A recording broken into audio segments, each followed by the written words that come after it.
Hey friends, welcome back to my channel. My name is Heather and this is Create Your Own Cozy.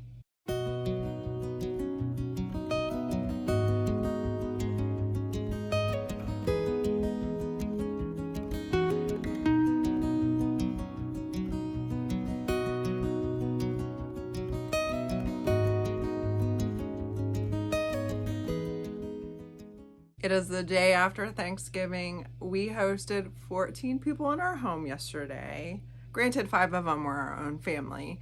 But I did the hosting and the cleaning, and my mother-in-law did the cooking. It's an amazing arrangement for me because I do not like to cook, but I love having people in my home, and she loves to cook.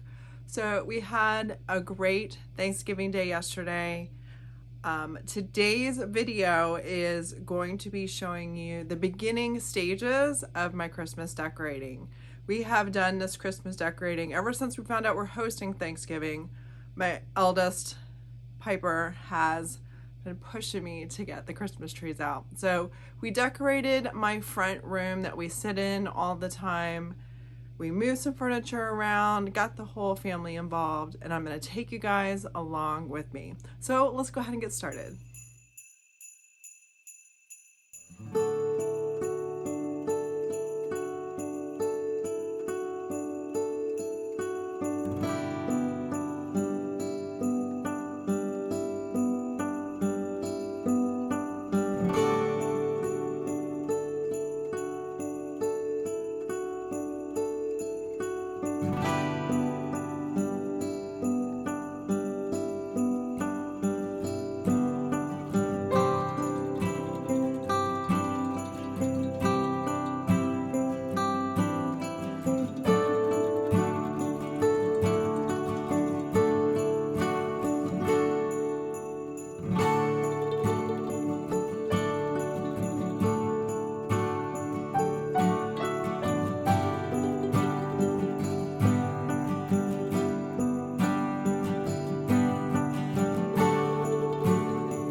So I am hoping you guys are recovering today from your friends and family and eating so much yummy food. I hope that you got some good deals if you are a Black Friday shopper. I myself am not a go out to save a couple bucks with all the crazies. I prefer Cyber Monday where I just go click, click, but that's just me. I know some people like the experience of being out in the chaos. Anyway, I hope now it's officially the day after Thanksgiving. Before I became a content creator, this was the day that I was absolutely putting my Christmas stuff up, and nobody, like, this is the socially acceptable time to get that Christmas stuff up. So I hope that you are starting to get your home ready and cozy for Christmas, and I hope this video helped inspire you to do that. Next week the kids are back in school and I look forward to doing another DIY video, but I wanted to just check in and tell you guys how thankful I am for each and every one of you, and I will see you guys in the next video. Bye.